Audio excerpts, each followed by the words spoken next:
Lo que nos pasó, lo que no evaluamos para que hoy vivamos esta realidad. Las luchas, los triunfos, las conquistas para las mayorías, los héroes, las indispensables, pero también aquellos nefastos y vendepatria. La historia nuestra. En Atardeceres. Profesor Diego Gómez, buenas tardes, ¿cómo le va? Hola, ¿cómo estás, Víctor? ¿Todo bien? Todo muy bien, estamos acá con Uriel, con Ramiro, en un nuevo programa y contentos de tener esta sección que nos gusta mucho para aprender un poco más de qué se trata. Vamos a hablar de la revolución de Tupac Amaru, ¿no, Diego? Sí, vamos a tratar de recuperar un poco la historia americana. ¿Sí? Hoy en este noviembre se cumplen casi 241 años, ¿sí? Fue en noviembre de 1780 el inicio de lo que se dice el último grito de libertad americano o latinoamericano. Uh-huh. Bien. ¿Y por dónde podés arrancar para saber un poco más?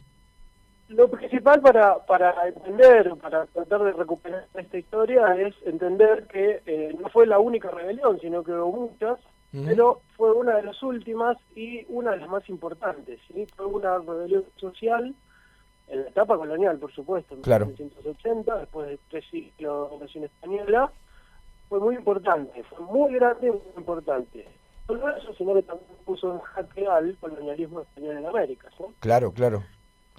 Sabiendo que el Imperio Español explotó los recursos naturales y humanos sin reparar ni en la naturaleza ni en las vidas humanas, ¿sí? Se cobró miles y miles de vidas de los nativos americanos, de mestizos, de negros, y entra Tupac Amaru en esa... en la lucha. Escenario, ¿no? Sí. En esta lucha, en este escenario, estoy viendo esta situación donde sus coterráneos, sus camaradas estaban sufriendo este tipo de abusos por parte de los españoles, y empieza a plantear un reclamo revolucionario, ¿sí? Un reclamo revolucionario para terminar con la opresión, para terminar con la violencia, para terminar con la barbarie que estaban cometiendo los españoles, ¿no? Uh-huh. Pues sabiendo donde una estructura social basada en el racismo, ¿sí? Donde los blancos tenían privilegios y los indios, indígenas, negros estaban por debajo del social y no se los consideraba seres humanos directamente. Sí, también los españoles traficaban, ¿no? Personas y las llevaban a España como muestra, ¿no? Sí, había un tráfico de esclavos, un tráfico de personas y no solo esto, sino que también el que se negaba a trabajar o el que se negaba a hacerle caso a las órdenes de los corregidores o de los encomenderos, uh-huh. eran castigados, ¿sí? Eran castigados y castigados públicamente para que todo el pueblo, ¿no? Una forma de disciplinamiento. Claro. Los pasaban por las armas frente a todo su pueblo, y no solo por las armas, sino había torturas públicas y castigos públicos que eran muy atroces, claro, en este sentido. Sí. Bueno, los reclamos, principalmente sus reclamos son muy actuales, ¿no? Las tierras, sí. Las culturas, la reivindicación de sus creencias, ¿sí? Por una vida digna, por una vida, por una dignidad de la humanidad y de su pueblo, sí. ¿no? Frente a este trabajo en las minas que todos sabemos que es muy duro y que fue muy duro en ese momento, y que se decía que de Potosí nadie volvía, ¿no? Mirá. Galeano dice en sus textos que de 10 indios que entraban a los socavones de las minas salían con suerte 3. Uh-huh. También, ¿no? Los trabajos en los obrajes, los trabajos obligatorios, que coronaban de alguna manera la barbarie que estaban cometiendo los españoles, no solo en Potosí, sino en toda América, con 3 siglos de conquista y de colonización. Y qué saqueo que hicieron, Diego, ¿no?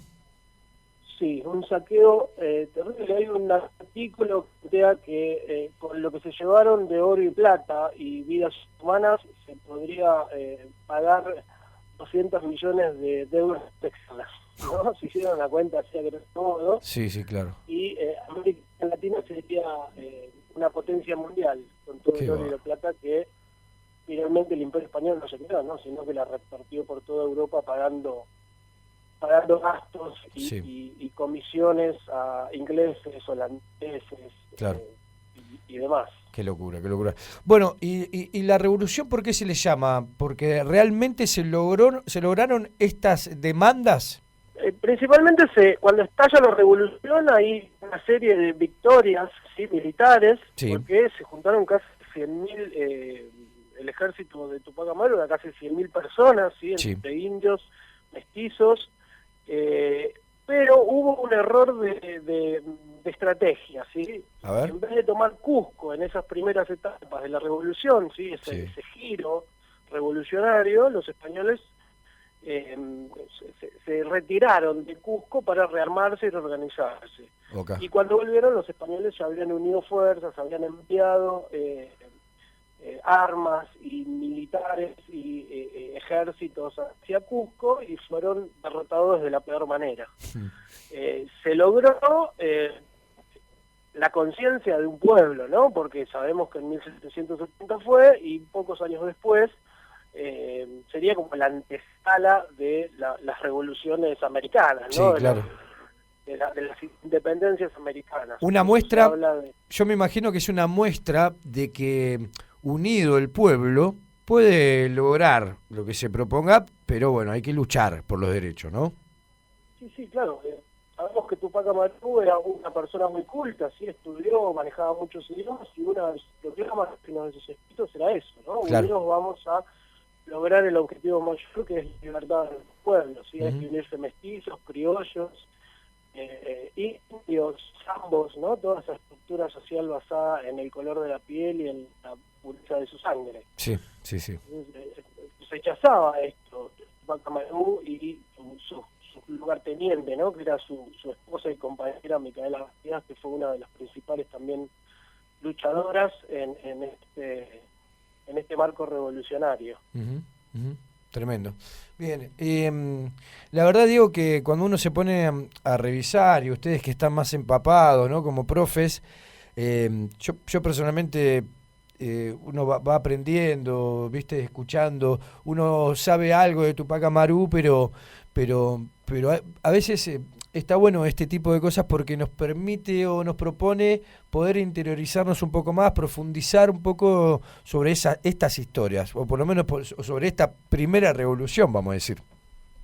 Claro, la idea de recuperar esto es personalizarlo, ¿no? Salir del mito y salir de la leyenda y poner como hombres y mujeres que lucharon por la libertad de los pueblos, ¿no? Por la opresión, por la devolución de sus tierras y, como decía antes, ¿no?, por una dignidad, por una vida digna de trabajo, pero sin opresión y sin los abusos del colonialismo español, ¿sí? Todos conocemos, o la mayoría de las personas conocen cómo fue muerto, cómo fue ejecutado Tupac Amaru, sí, pero no conocen lo que significó realmente Tupac Amaru para la historia latinoamericana, que fue muy importante, ¿no? Fue la antesala de las revoluciones de independencia, ¿no?, criollas, ya en otro tiempo, ya con una idea más liberal, no tan indigenista, pero al fin y al cabo ese grito de libertad plantó una semilla para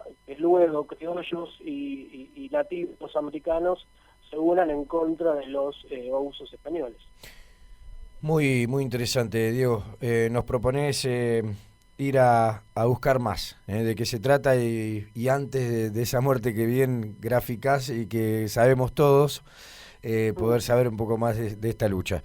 Diego, gracias como siempre por estar, por ser parte de Atardeceres, por brindarte estos ratos, por buscar información previamente para poder volcarla acá, así que es un gustazo tenerte a vos y tener a los otros dos profes que también son tremendos. Bueno, gracias a ustedes, espero que haya plantado una semilla, ¿no?, para pensar a la historia de otra forma y para poder reivindicar la historia latinoamericana, que es tan importante, porque es parte de nuestra identidad. Que no le quede para la menor duda. Abrazo grande. Un abrazo. Abrazo a todos, saludos. El profesor Diego Gómez, aquí en Atardeceres, aquí en FM en Tránsito. Nos vamos a la tanda porque tenemos mucho más hasta las 8 de la noche. En tránsito. 939. En tránsito. 34 años siendo trinchera de cultura y comunicación.